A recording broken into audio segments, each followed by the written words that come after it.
সরকার বারবার বলছেন ব্যাপক সংস্কারের মাধ্যমে নির্বাচন ব্যবস্থাকে ঢেলে সাজাতে হবে। নির্বাচন বারংবার ব্যর্থ হওয়ার প্রকৃত সত্য কারণ এই কথাটির মধ্যেই নিহিত। 30টি আসন পেয়েছিল। নির্বাচন বিতর্কের ঊর্ধ্বে ছিল। নিরাপদ প্রস্থান বা সেফ এক্সিট বিষয়ে বিএনপি এবং আওয়ামী লীগের সাথে সেনা সমর্থিত অসামরিক তত্ত্বাবধায়ক সরকারের দর কষাকষির বিষয়টি প্রকাশ্য ছিল। সেই প্রশ্নে বিএনপি এবং আওয়ামী লীগের অবস্থানও গোপন ছিল না।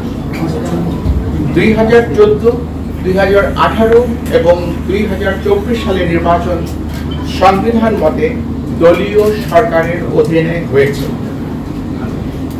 2014 সালের নির্বাচনে বিএনপি সহ অনেক দলই অংশগ্রহণ করেনি।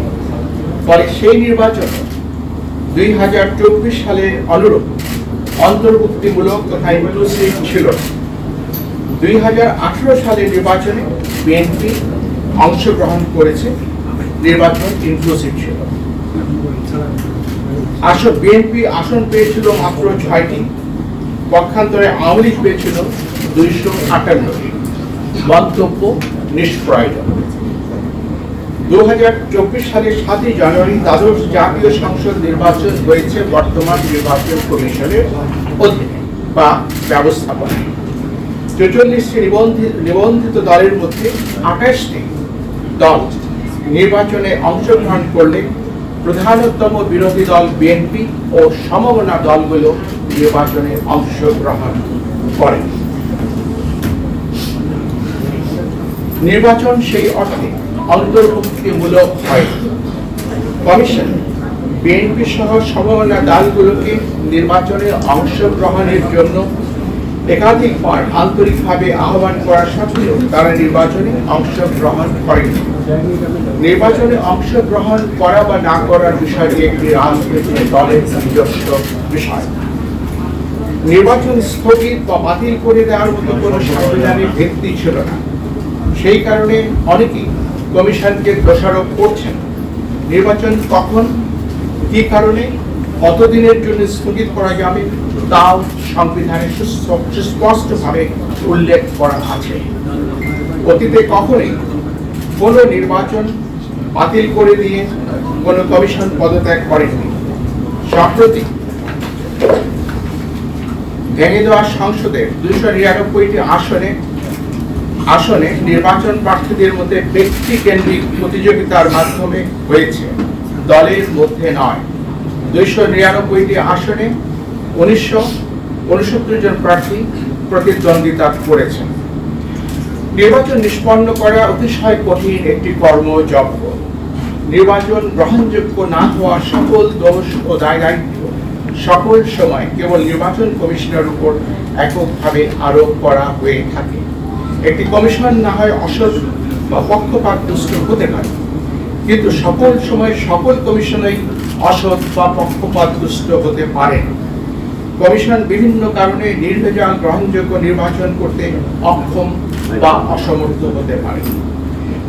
বিদ্যমান ব্যবস্থা আমাদের বিশ্বাস কেবল কমিশনের পুনর্বিন্যাসের মাধ্যমে অবাধ, নিরপেক্ষ, কালো টাকা ও পেশি শক্তি বিবর্জিত এবং প্রশাসন ও পুলিশের প্রভাবমুক্ত নির্বাচন নিশ্চিত করা যাবে না।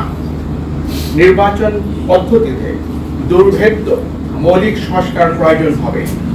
রাজনৈতিক সংস্কৃতি ও আচরণ এবং বিশেষত প্রার্থীদের আচরণে পরিবর্তন অবশ্যই প্রয়োজন হবে। 1973 থেকে হওয়া অতীতের অন্যান্য সকল নির্বাচন ছাড়াও 2008, 2014 এবং 2018 সালের নির্বাচনের বিতর্কিত সন্দিগ্ধ বিষয়গুলো বিবেচনায় নিয়ে কমিশন পরবর্তী সকল নির্বাচনগুলো সতর্কতার সাথে আয়োজনের চেষ্টা করেছে।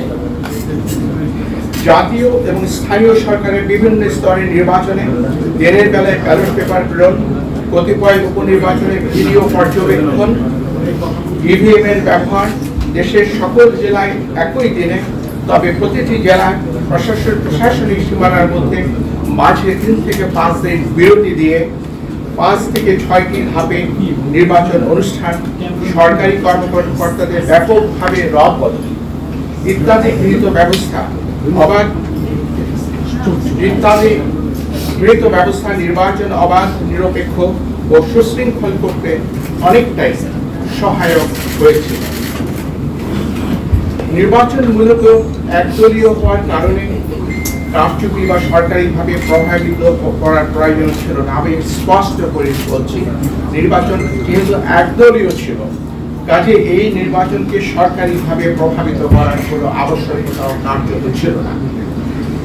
নির্বাচন দলের ভেতরেই হয়েছে, মধ্যে হয়নি, উইদিন হয়েছে, বিটুইন হয়নি। কমিশন দায়িত্ব গ্রহণের পর থেকে 2 বছর সময়ে ইউনিয়ন পরিষদে 992টি, উপজেলা পরিষদে 496টি, জেলা পরিষদের 71টি, পৌরসভার 90টি এবং সিটি কর্পোরেশনের 16টি নির্বাচন করেছে। নির্বাচনগুলো সততা, সিদ্ধতা, নিরপেক্ষতা, অবাধ হওয়া নিয়ে অতীতের ন্যায় ব্যাপক বিতর্ক বা সমালোচনা হয়নি। উপনির্বাচন সহ জাতীয় সংসদে মোট 318টি আসনে কমিশন নির্বাচন করেছে। দলীয়ভাবে ইনক্লুসিভ না হওয়ার কারণে নির্বাচন বিতর্কিত হয়েছে, এটি সঠিক এবং যৌক্তিক। কিন্তু বাংলাদেশের 53 বছরের ইতিহাসে কোন নির্বাচন কমিশন সংবিধান উপেক্ষা করে স্বেচ্ছায় নির্বাচন না করে বা বাতিল করে দিয়ে পদত্যাগ করেছে এবং সেই কারণে নির্বাচন হয়নি এমন কোন দৃষ্টান্ত বা উদাহরণ নেই। সরকার বারবার বলেছেন ব্যাপক সংস্কারের মাধ্যমে নির্বাচন ব্যবস্থাকে ঢেলে সাজাতে হবে। আমি আরেকবার উচ্চারণ করে বলছি, সরকার বারবার বলছেন ব্যাপক সংস্কারের মাধ্যমে নির্বাচন ব্যবস্থাকে ঢেলে সাজাতে হবে। নির্বাচন বারংবার ব্যর্থ হওয়ার প্রকৃত সত্য কারণ এই কথাটির মধ্যেই নিহিত। কমিশনের সদস্যরা সংবিধান মেনে দায়িত্ব পালন করে থাকেন। আমাদের কর্মকালে আমরা গণমাধ্যম, প্রশাসন, আইন শৃঙ্খলা রক্ষাকারী বাহিনী, সশস্ত্র বাহিনী সহ আবশ্যক সকলের আন্তরিক সহযোগিতা পেয়েছি। আমি আজ বিদায় লগ্নে কৃতজ্ঞ চিত্তে সেটি স্মরণ করছি।